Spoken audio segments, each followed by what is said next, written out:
Petite vidéo pour te dire que les pauvres ne doivent pas épargner. L'épargne, c'est fait pour les riches. Un pauvre n'a pas le droit de garder son argent à la maison. C'est la pire chose qu'il puisse faire avec cet argent. Et je sais que ce que je te dis là peut te surprendre. Moi qui passe mon temps à dire aux gens d'épargner, moi qui passe mon temps à dire aux gens que l'épargne est superbe importante, et bien aujourd'hui je te dis que l'épargne, c'est pas fait pour les pauvres. L'épargne, c'est pour les riches. L'épargne, c'est pour les gens qui ont beaucoup d'argent. Ceux qui n'ont pas beaucoup d'argent, en réalité, qu'est-ce qu'ils doivent donc faire? Je t'explique tout dans cette vidéo. Si tu es nouveau ici, abonne-toi. Ici, on parle de business, d'entrepreneuriat, de mindset, parce que c'est avec ça que l'on va développer notre communauté. Alors, il se trouve que j'ai fait plusieurs vidéos pour expliquer l'importance d'améliorer son style de vie, parce que nous vivons trop dans le paraître. Les gens qui achètent des téléphones alors qu'ils n'en ont pas les moyens. Les gens qui roulent dans des voitures alors qu'ils devraient rouler à pied. Les gens qui ont des iPhones alors qu'ils devraient acheter des Wiko et des Choronco. Bref, on est dans une société du paraître qui fait que il est devenu très difficile d'apprendre à garder de l'argent. Mon objectif ici, c'est simplement de dire que il est super important en réalité pour chaque individu d'apprendre à vivre léger. C'est de ça dont il est question. Le principe, c'est de dire que tu dois t'alléger en fait. Parce que si quelqu'un veut devenir riche en réalité, il doit éviter de se surcharger avec beaucoup de frais, beaucoup de charges. Un loyer élevé, des frais en carburant, ce genre de choses. Tu n'en as pas besoin. Clairement, tu n'en as pas besoin. Même si c'est vrai que la société te pousse à croire que parce que tu gagnes un peu d'argent, il faut que tu habites dans un beau quartier, il faut que tu aies une belle maison, il faut que tu aies une belle voiture, ainsi de suite. Ça, c'est la société de consommation qui te fait croire à ce mensonge-là. Moi, je viens te dire que, en réalité, ce dont tu as besoin, c'est d'alléger ton rythme de vie. Ça veut dire que tu dois habiter dans un endroit là où tu payes un loyer qui n'est pas élevé par rapport à tes revenus. Ce sont tes revenus qui doivent déterminer le quartier où tu habites. Ce n'est pas tes potes. Ce n'est pas ton statut dans la société. Ce sont tes revenus. Donc, si tu gagnes peu, tu dois habiter dans un quartier populaire. Tu dois reculer. Il n'y a pas de problème à ça. Quand tu auras bien reculé et que tu seras prêt, tu vas pouvoir remonter un peu plus. Donc, l'idée que je prône en réalité, ce n'est pas de dire qu'il faut que des gens qui n'ont pas déjà d'argent viennent le stocker dans des comptes en banque. En fait, l'idée, c'est de dire quoi? Les étapes dans la vie, d'après moi, première chose, trouver un job, gagner de l'argent, alléger son rythme de vie. Une fois qu'on a allégé son rythme de vie, préparer ce que j'appelle une épargne de sécurité. C'est-à-dire une épargne qui te permet de vivre pendant 3 mois, maximum 6 mois. Et à partir de là, tout l'argent qui rentre dans ta vie doit avoir un seul objectif, être réinvesti.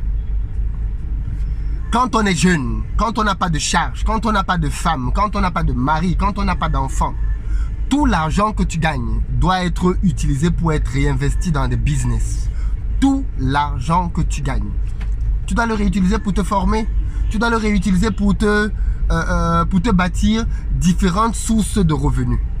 Et pas le laisser s'amonceler dans les comptes en banque comme je vois beaucoup de gens faire. C'est une erreur fondamentale. Tu ne peux pas t'enrichir tant que tu ne multiplies pas tes sources de revenus.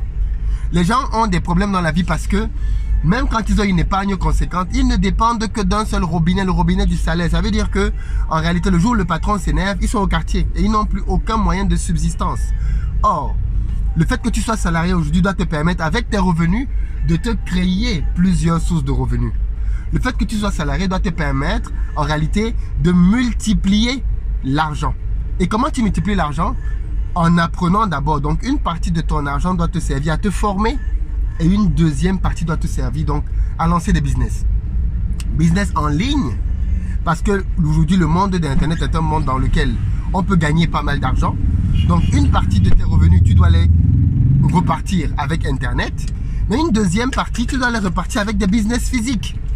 Que ce soit l'élevage de poulets, que ce soit, je ne sais pas trop moi, la pisciculture, que ce soit l'immobilier. Je ne conseille pas l'immobilier parce que justement, ça demande beaucoup trop de sous à mobiliser pour commencer. Mais tu as plein de business que tu peux faire comme ça. Tu peux faire l'achat et la revente de terrain en Afrique. Il y a plein de business comme ça que tu peux faire. J'ai déjà donné tellement d'idées de business sur cette chaîne. Ce n'est pas les business qui manquent. Donc, quand on est jeune, quand on n'a pas encore 70 ans là, quand on a 40, 30, même quand on a femme et enfant, dès que tu parviens à sécuriser quelques mois derrière, le reste de ton argent, plutôt que de le dépenser à vivre comme un pacha, les économies que tu vas faire en ayant réduit ton train de vie, tu dois donc maintenant te servir de ces économies-là pour lancer des business. Pour lancer des business et lancer de plus en plus de business. Parce que souviens-toi bien d'un principe avec les finances. Il te faut lancer combien de business pour changer ta vie? Il te faut qu'un seul business marche. Tu n'as pas besoin que tous tes business marchent en réalité. Beaucoup de gens ignorent peut-être ça, mais les entrepreneurs à succès sont des gens qui échouent énormément. Je dis bien qui échouent beaucoup. L'un des entrepreneurs africains qui échoue le plus, c'est Aliko Dangote. Un entrepreneur, c'est quelqu'un qui échoue beaucoup, mais qui de temps en temps réussit. Et la fois où il réussit là, ça compense tous les échecs là et ça va même plus loin. Donc le message ici, il est de te dire, jeune entrepreneur, si tu veux réussir dans le business, allège-toi, allège ton style de vie. Débarrasse-toi de toutes les dépenses inutiles. Vends-moi cet iPhone et achète-toi un Wico. Quitte-moi ce quartier dans lequel tu es, va habiter en zone un peu plus reculée. Vends-moi cette voiture et recommence à prendre le taxi. Je le rappelle ici, j'ai vendu ma voiture. Quand j'avais commencé en tant que travailleur et que j'avais déjà une bonne épargne, j'ai commis la bêtise de m'acheter une voiture et de commencer à vivre avec. Mais je me suis rendu compte que la voiture, c'était un truc qui demandait tellement d'argent que j'ai dû la revendre. Je ne l'ai même pas revendue. Je l'ai offert à un pote. Je la lui ai offert et je suis revenu avec les transports en commun. Pendant des années, des années. Mais ces années-là m'ont permis d'économiser énormément.